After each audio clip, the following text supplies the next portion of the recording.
very moment, high above the sky in the atmosphere, there are hundreds of satellites all across the sky at this moment. And while they're all going around at this moment, they all interact with each other and they're able to talk. And at this moment, they're able to talk with each other, exchange information, and it helps run the technology of our world. Any smartphone device with cellular data, anything like that, we all use with satellites to help project data and use in our daily lives. So it's very important. The only problem is, at this moment, as you can see on this screen, those white dots actually aren't satellites. Those are particles and bits around the Earth known as space debris. And space debris is any man-made object that orbits around the atmosphere that has no use to humans. It's just flying around very quickly, and it projects a danger to satellites and the International Space Station, any spaceship in the sky. So I will be talking about how this all started, the present dangers of space debris, and the future consequences of having space debris in the orbit. So first, a little history on it is that space debris first came around when astronauts and astronomers in 1947, they all came together and they came with the conjecture. This conjecture was that in space there are millions and millions of particles that you can't see from astronauts and asteroids around the Earth. And so this is how the first definition of space debris came around. They thought it was anything around the atmosphere that they couldn't see, and it could affect space travel. That was until 1957 when the space age happened. When Sputnik, the first satellite, was launched into space, the definition changed over time as it sparked the space age. Both the USSR and the US started a race to the Earth, to the moon, and creating satellites in the orbit.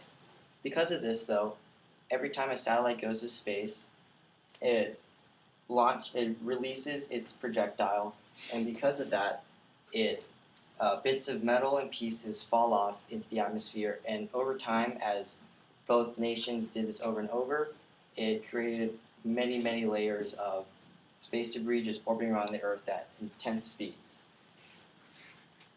So much so that after this, a study by Loretta Hall in 2014 article on the history of space debris changed the meaning from not just natural particles around the atmosphere, but man-made particles from spaceships and satellites that chipped off and now circulate around the Earth.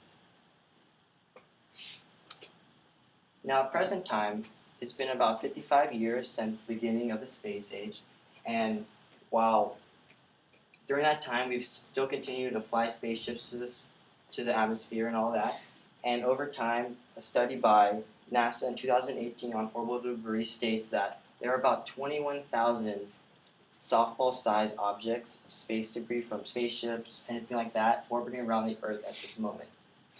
And because of that, it creates a problem, as now that we have more spaceships and satellites in space, they constantly have to dodge these obstacles, as any satellite getting hit by one of these at the speeds that they're going at would completely destroy it, and not only ruin it, but create more space debris and orbital debris in the atmosphere.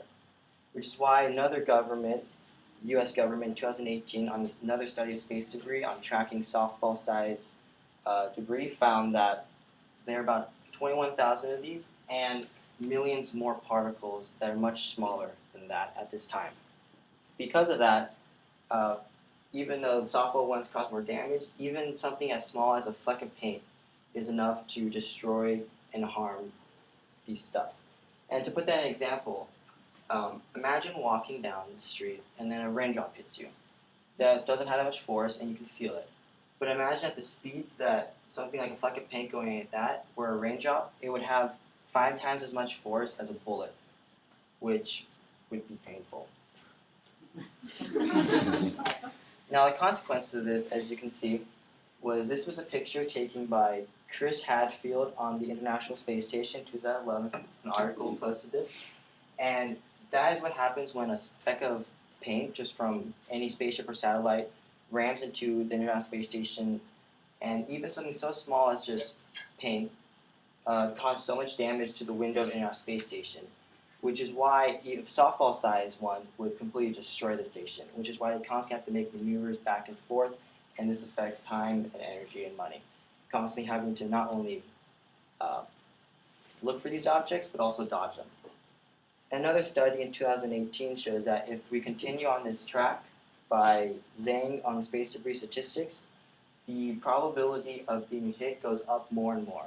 So it's like imagine being in a dodgeball game, and at first there was so little debris that it was, imagine one person throwing a dodgeball, it was easy to dodge.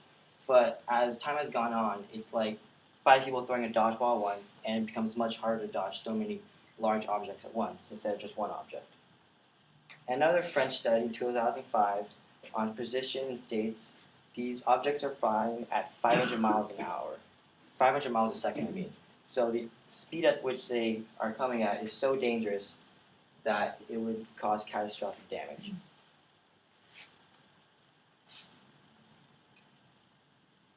Now, a future consequences of this, as you can see in this graph, while the trends show it is in a graph by J.C.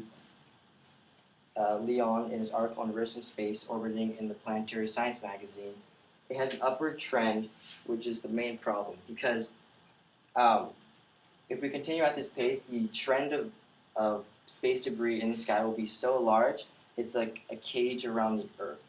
And so in fact, it could be so bad that it would be impossible to conduct any space missions into the Earth's orbit because there'd be so much trash around the Earth that it would destroy anything that tried to get out, which creates like a cage around the Earth, which would be super dangerous. Which is why they have started to try and create cleanup methods, but at the moment it has become futile because they have to launch more stuff into the sky to get it, and so we're at a standstill at the moment. In conclusion, it would seem that the only way from the history to the present danger and the future consequences of this space debris, they all started from the space age to the present dangers of what we are doing now, and even future consequences of not even being able to get out of the Earth. We would become enclosed, and that could affect not only satellites, but travel to space, which with no satellites would affect technology and our future daily lives as we are in today's age.